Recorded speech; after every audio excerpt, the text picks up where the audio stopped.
From the city of brotherly love, this is Shark Bite Biz with David Strausser. You just arrived to the newest episode of Shark Bite Biz. I'm your glamorous host, David Strausser, and this is your place to learn how to grow a business during complete global chaos. Today, we're chatting about digitally transforming your assistant. First, though, remember, please download the Shark Bite Biz app exclusively on the Android Google Play Store. Right there, you can find every audio, every video of the show right there in the app. Plus, if you open up the menu and you click that little coffee store button, you can find our fabulous coffee. That's right, Dead House Coffee right there inside of the app. Or you can go to deadhousecoffee.com where you get the freshest coffee on earth that is roasted, sealed, and shipped within a 24-hour period to your doorstep. Plus, use code SHARK. You'll save 20%. We'll get all the proceeds to continue growing the show, making it as big and as best as we can. Now let's get back to today's show. We're going to chat with a great entrepreneur that created a law firm in Miami and then went on to create a second company to allow other law firms to achieve financial freedom. Many business owners are bogged down because you know, they're doing everything themselves. It's just those mundane tasks that they really shouldn't be doing. Now we have the flexibility, especially during COVID with everything working remotely. Now you're able to free yourself up and give those tasks to actual virtual assistants. And we're not talking Alexa or Siri or anything like that. We're talking actual people doing the work for you. So, who do we have today?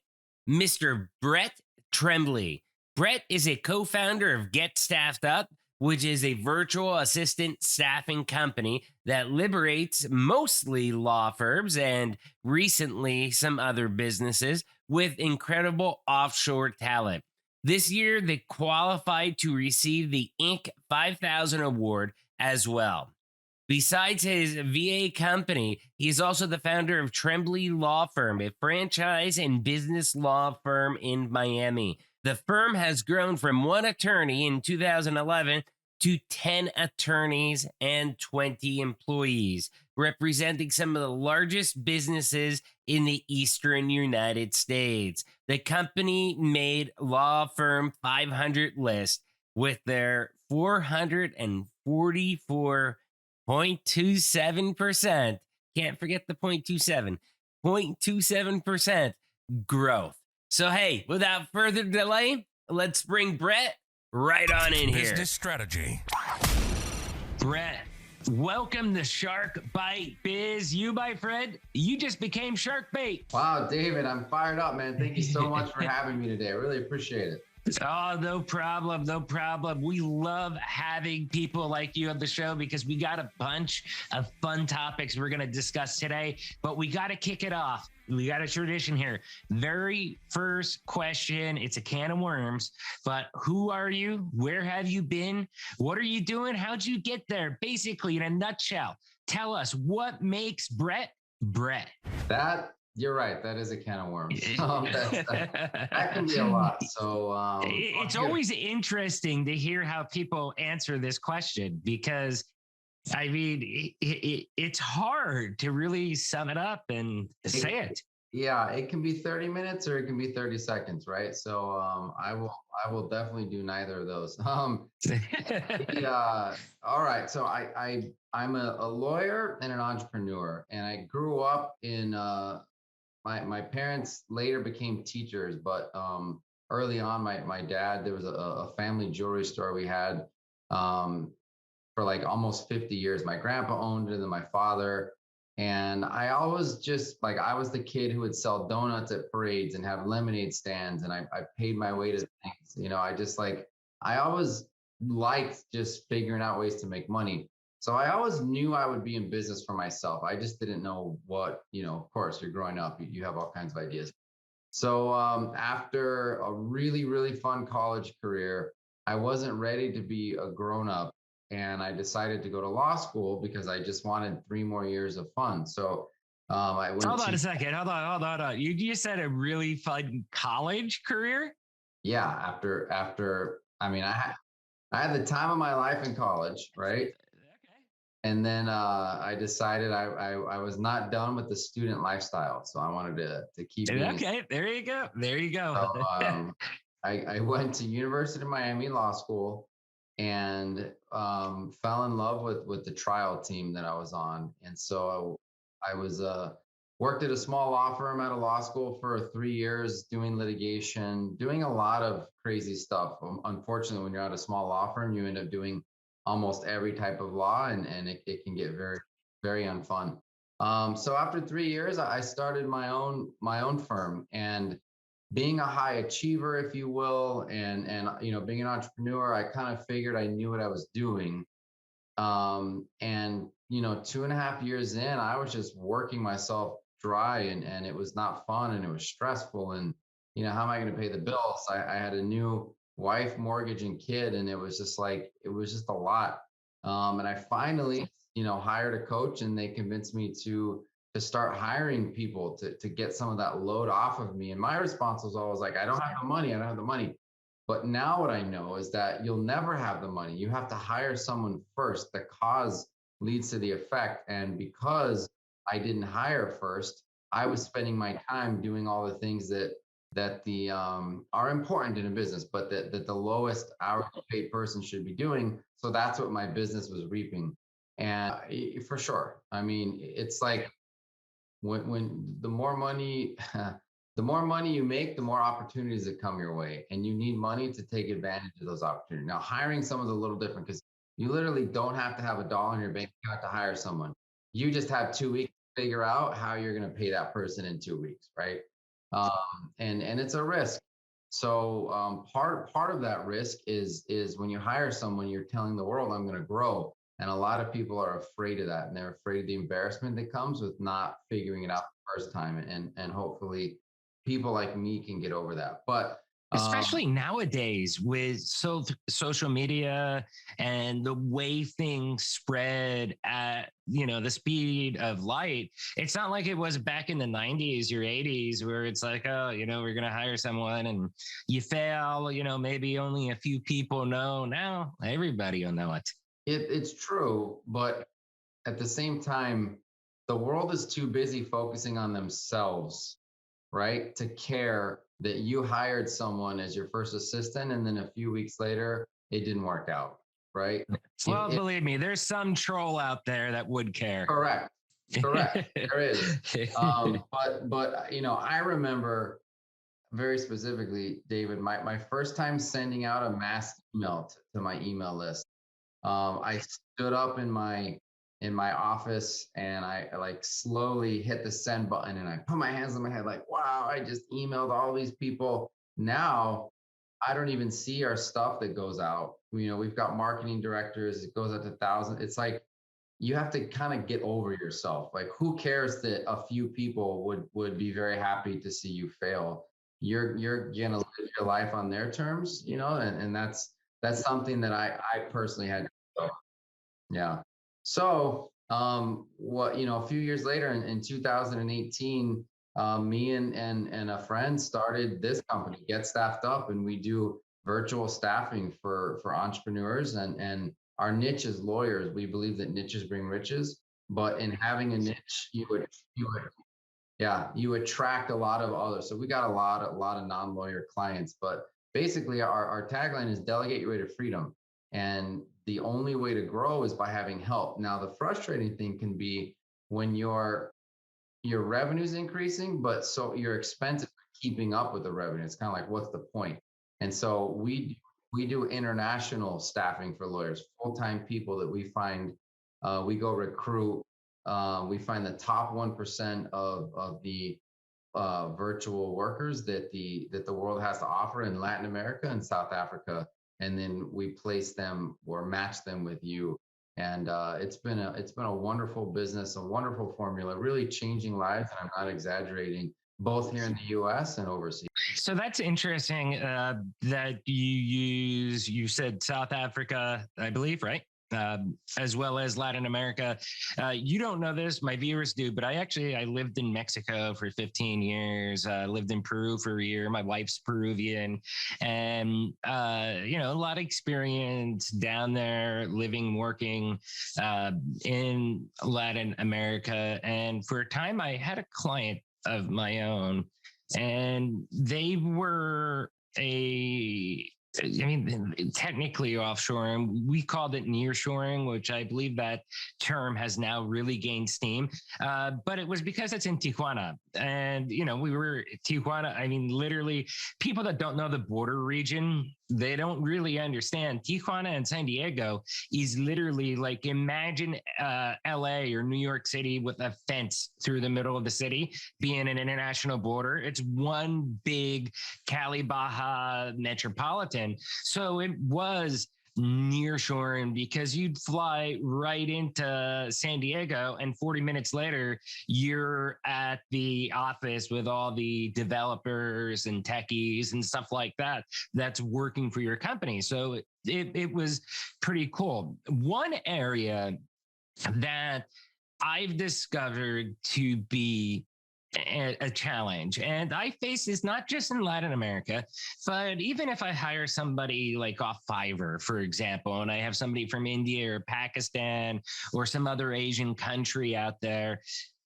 speaking English and really comprehending English of what people mean with intent are two different things. And that's where I think a lot of offshore projects like that struggle.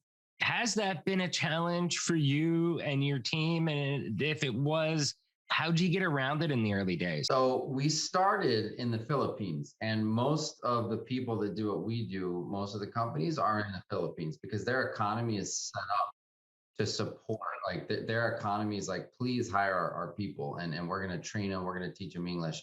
But I wish everyone that I ever wanted to have a conversation with would listen to what you just said, because part of the reason we're no longer in the Philippines is that the culture and the English comprehension and the spoken English was so much better in Latin America. And then, of course, South Africa, where it's the first language. Now, I want to have a caveat here. We still have our own internal team members from the Philippines.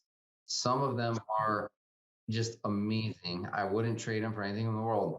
But by the masses, right, in large quantities, we just found that, we're not in India for that reason. We're not in a lot of areas for that reason. When like most of our clients hire client-facing, people, very important jobs. You're hiring not only virtual assistants, but we do full-time only, so it's not project-based.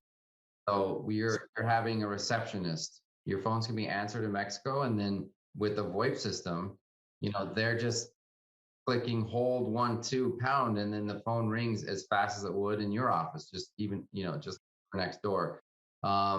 Intake coordinator. It's kind of crazy. I mean, wow. One thing I think that really helps, I mean, obviously technology, but as we're talking about the language barrier of speaking versus comprehension, I think Latin America really has a huge benefit for a couple reasons. I mean, one is there's a lot of Latinos.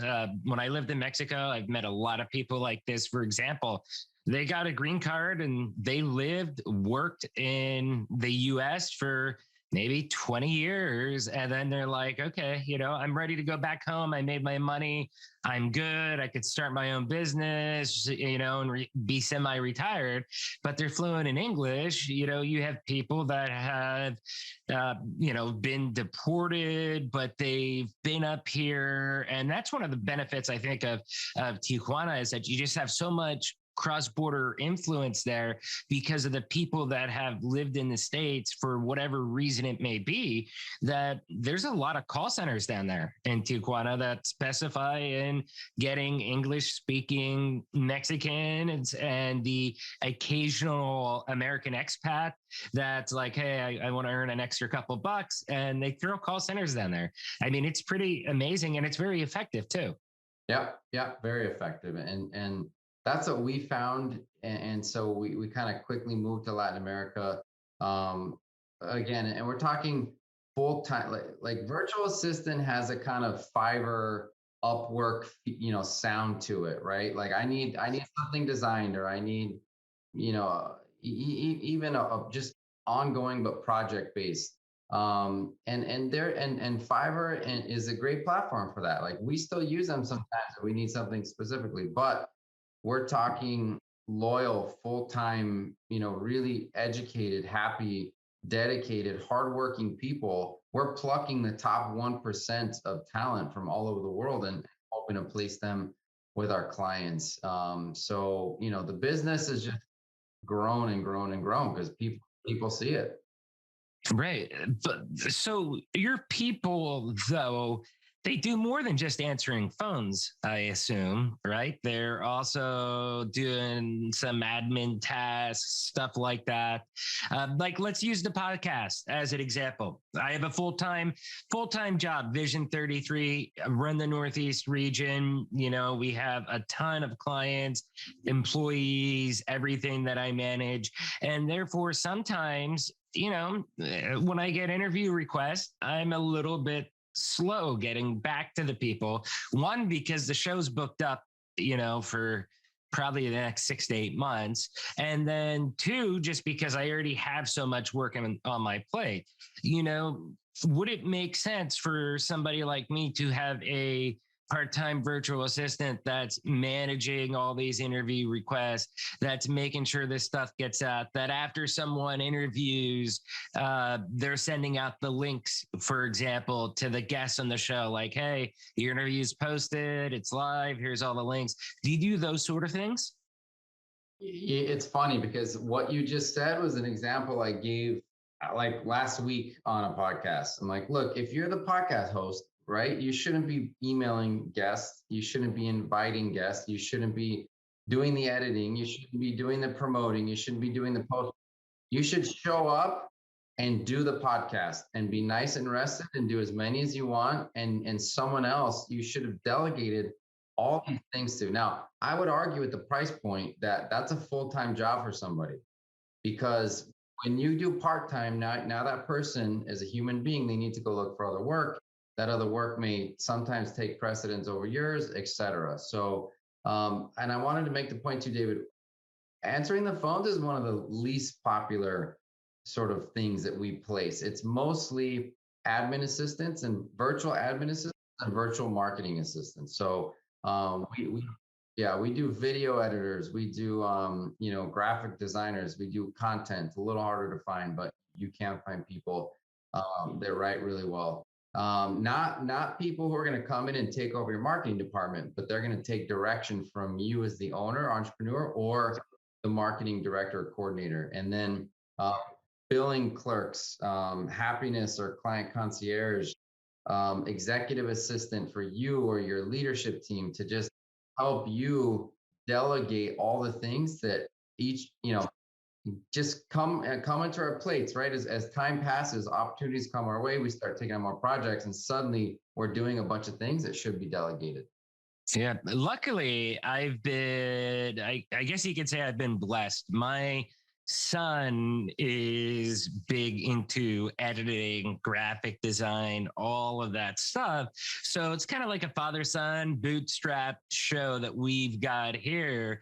And it's cool because you can take a look from season 1 and the quality and just trying to figure out the right tech to do the shows, to record interviews, and how it's progressed the first 3 compared to the last 3, I guess you could say. We're doing some tweaking now because I got a brand new laptop in that records things a little bit differently than the previous one. but I've been lucky in that aspect. But I totally agree with everything that you said, and that I think you should make that a niche market for you as far as getting podcast hosts, because I know for our podcast, with doing one show a week right now, I mean, there wouldn't be enough work for someone to do truly, 40 hours a week part time. But if you're doing it as a fractional admin assistant, where they're working a 3 or 4 podcasts offering the same service, a couple hours each one, I think that'd be a pretty good niche market for you, because there's a crap ton of podcasts out there that are both bigger and smaller than this show. So my son is 18. He's a freshman in Harcum College in Bryn Mawr, right? It's literally right about 2-3 blocks away from Villanova. And I'm like, dude, why didn't you just apply to Villanova? He was he got a little bit lazy, I think, his senior year, because of COVID, stuff like that, and did not apply like he should have. But he also didn't have the structure or the direction that most seniors did, because we were in the middle of COVID. And from what I understand, he wasn't the only one. It's happened to a good percentage of students like him. So you call yourself a delegation expert, okay? How would you define the delegation expert title? That's interesting. I think it's more of a I've built 2 Inc. 5000 companies, have 140 people working for me, and the way to grow like that is by constantly delegating. So there's so many different types of delegations, right? Which is, you just got started in business and you need to make a list of everything you do, highlight all the things out on that list that you hate doing and that are taking up your time to do what you want to be doing, and start with that. Like, get your first executive assistant, make them virtual because it's cheap, and just start delegating that list. And then there's that's important what you just said, though. The first step to growth is actually, I would say, it's necessarily like the task that you hate doing, but it's the nitty gritty granular work. Like, hey, where is your time best spent? Something like block A, which needs to be done, but it's not an ROI on your time. Or block B, where if you do this or more of this, you're going to get a much bigger ROI. And that's where then, okay, the block A, then let's throw that over to the admin assistant to be able to do those tasks. That way I can do more profit driving, revenue driving activities instead. Exactly. It's 2 things. It's things that you don't like doing because it saps your energy, and it's things that are getting in the way of your highest and best use of your time, because then you can't spend time on the things that do have the ROI, right? And that's when I go back to, you'll never have money until you hire someone, because I live that. As soon as I hired my first person full time, I got rid of all of the admin things, the answering the phones, the faxes, because this was 2011. I was doing all marketing, networking, trying to do the actual legal work, because this is a law firm. And as soon as I did that, I doubled my firm's revenue the next month, and I never looked back. So that's like, it's not if you're on your own, there is a way. Like, you can hire someone, you can hire them for pretty inexpensively. You can fill their time, because let's say they are running just a podcast, right? Well, what else do you have in your life that you could give that person? Because at the price point, it really doesn't make sense to not have that person not use. It's called Think and Grow Rich, David, and I really believe in this. It's not called Work and Grow Rich. You can think your way into so many things. There's an answer, right? And if you have a mastermind, some other people to talk through things with, you can figure out a lot of cool things. Like, I would rather pay someone $1,500, $1,800, $2,000 a month full time, and have them tell me, I've got about 15 extra hours of capacity a week.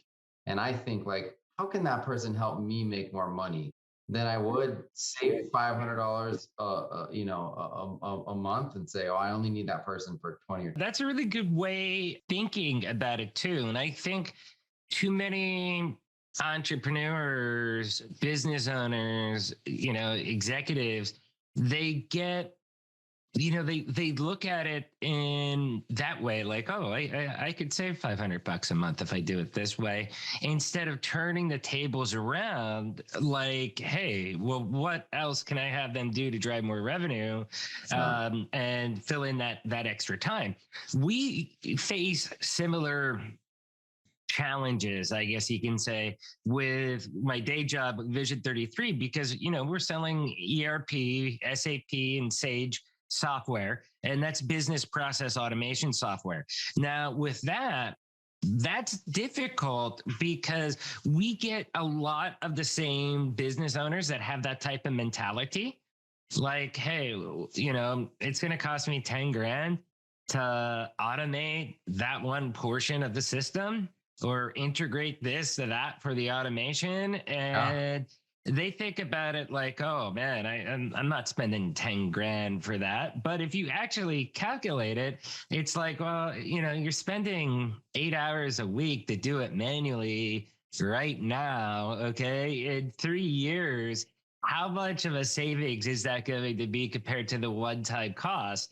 And it's the same thing. They have the tables reversed. They think of the expenditures instead of what they could be doing with that extra time to produce more revenue. It's a really great point. The other thing that people do is they go price shopping, right? And the old phrase, you get what you pay for. It's like, do you want the cheapest brain surgeon, right?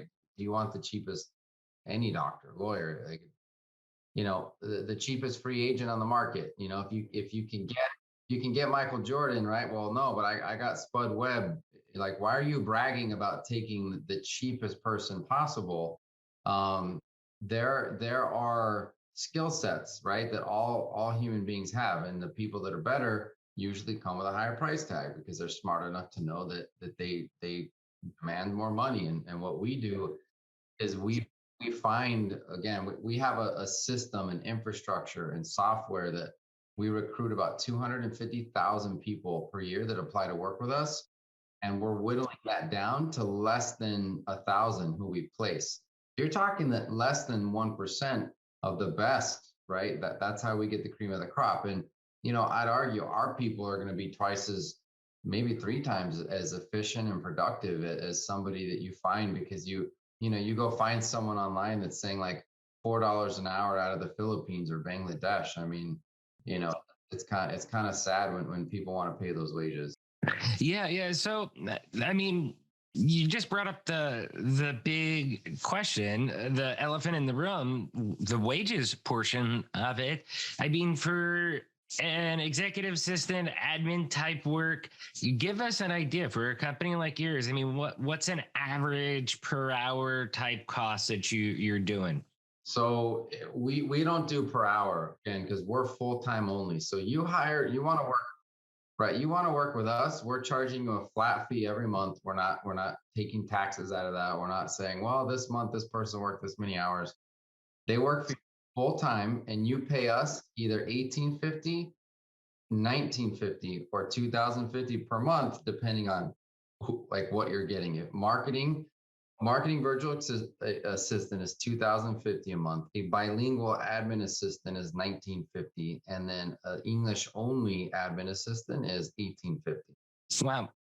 So that is that's pretty amazing. One, those price points are very affordable, and what you would get, especially if you're in a major city, for those same exact rates. I mean, there's probably no comparison that your offer accepted that's going to be 10 times better. And 2, for your business and the business structure itself, I mean, having that set up like that, I mean, you're creating you're almost like a SaaS business. You have that recurring revenue aspect that you've built around your business, which is giving you an amazing foundation to continue to grow off of. Because if you do lose one client or two clients, yeah, it sucks. You're probably losing $3,000-$4,000 a month in revenue, but it's not like it's going to totally kill you. You know what I mean? And the recurring revenue aspect is where so many businesses are going towards, but they don't know how. They don't know how to do it. And I think like with what you're doing is a perfect example of taking a traditional staffing business and turning it into a recurring revenue model. You just hit the nail on the head talking about our business model, right? That business model, instead of playing time Tetris, right? Where like I got 20 hours of this person, who has 20 hours? I got 30 hours. I got like this person 30 hours. When you're selling hours, it's just so hard to get that person full-time work, and you're constantly, moving people around. It's very exhausting.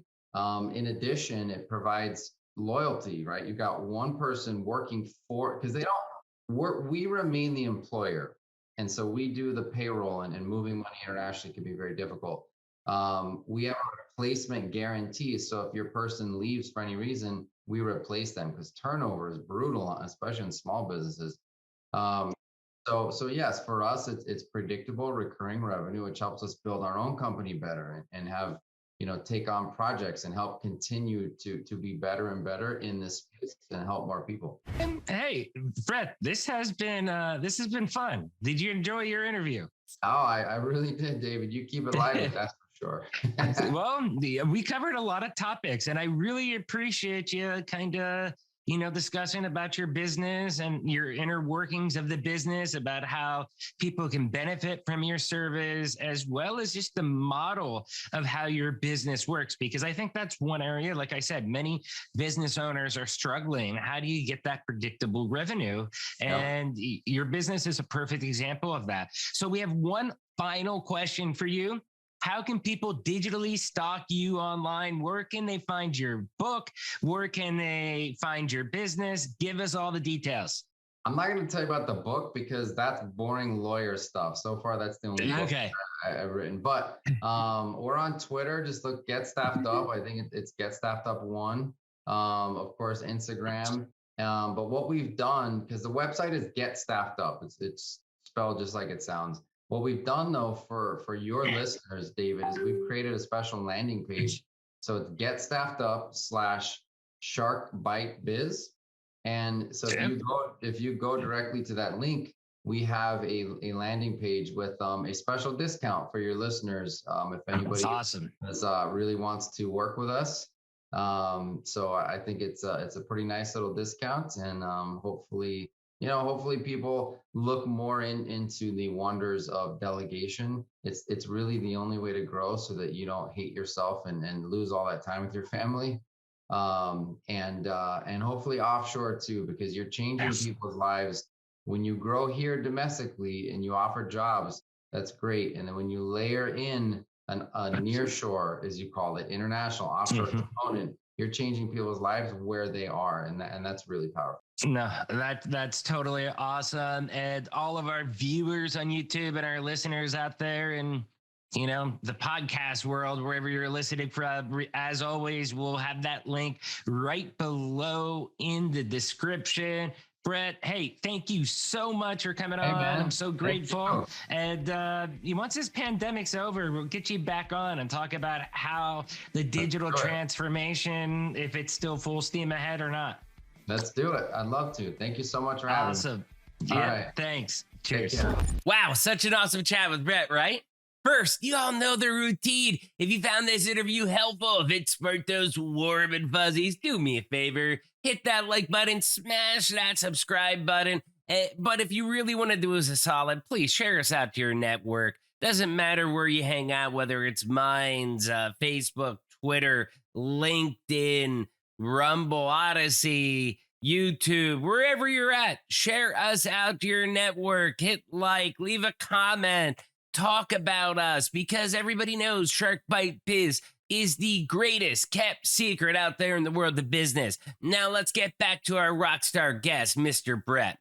First, I've got to say, this is probably the first lawyer slash legal call I actually liked.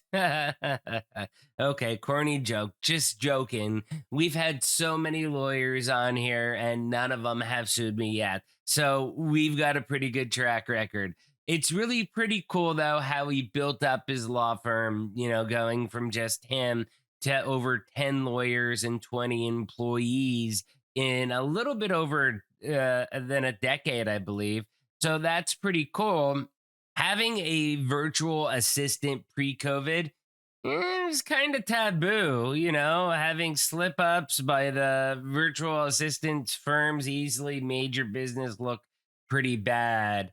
However, like all industries, COVID, I guess you could say if there was something that COVID did that was positive, okay, it really helped digitally transform a lot of areas and our thinking about a lot of things.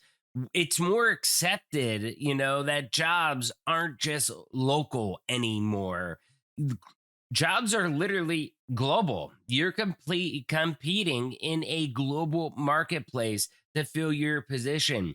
And you can hire a virtual assistant literally from Tijuana, Lima, Vancouver, heck, even Dubai. You could hire someone from Dubai. And as long as they're willing to work, Eastern hours, Central hours, Mountain or Pacific time zone hours, I mean, there's not going to be any issues with that. Everything works out. It's accepted now. It's not a problem. The best part about it is that the technology that allowed that to happen pre-COVID also got a lot better now that we're in COVID, because it's the same technology that allows, everybody to have virtual teams right now. I mean, most offices are still have a lot of people that work from home. What allows you to collaborate, talk to each other, communicate, work on things together. Same thing you're going to be using with your virtual assistant. So it really kind of balances out there, I'd say. But, again, and I think I said this during the interview too, the one thing I would really still just want to watch out for is, what doesn't matter what language you're doing business in, make sure the person that you're speaking with doesn't just speak the language. Speaking the language is 50% of the recipe. Comprehension and really understanding the language is the other half of the recipe, because otherwise you'll be working with a virtual assistant and it will be like literally talking to a brick wall. They're not going to understand you. You're not going to understand them. And you're just going to keep going around in circles and you're going to get, half-assed work. Okay. I mean, that's how it'll ultimately be. So just make sure that you fully vet the person, that they really, really comprehend. In this case, it would be English, that when you say, a meaning or a phrase that we say in English, it doesn't always mean that literal translation, it means something else. They have to know those types of nuances, I think, for you to really be successful in a virtual setting. But either way, it's your choice. And it really depends on what task they're doing for you. If they're doing data stuff, Excel spreadsheets, comprehending English isn't going to be the biggest thing in the world. If they're answering phone calls for you and writing emails, yeah, you probably want to make sure that they're doing, a decent level of English in there. So awesome stuff, Brett. Thank you so much for coming on. Please make sure you go check out his business, Get Staffed Up. Question of the day: would you ever hire a virtual assistant for yourself? Leave a comment down below wherever you're watching this glorious video at. If you want to be on the show, we got a live stream that we're going to be kicking off soon in the next couple months. Please shoot out an email, interviews@sharkbitebiz.com. And remember, if you're watching on YouTube, hit that little join button, okay? For $3 a month, you can become a baby shark. You support the channel financially, allows us to continue producing the show as we do, and allows us to grow to the channel. If not, head right on over deadhousecoffee.com. Like I said earlier, freshest coffee on earth. You will love it. We've got ground, we have whole bean, we have espresso. There's probably about 50 different flavors there, and it's zombie themed. Just use the code SHARK, get your 20% off. We'll get all the proceeds. Everybody's happy. And you all know this by now, but I'll tell you one last time. I'm David Strausser. This is Shark Bite Biz. We'll see you all next episode. Cheers.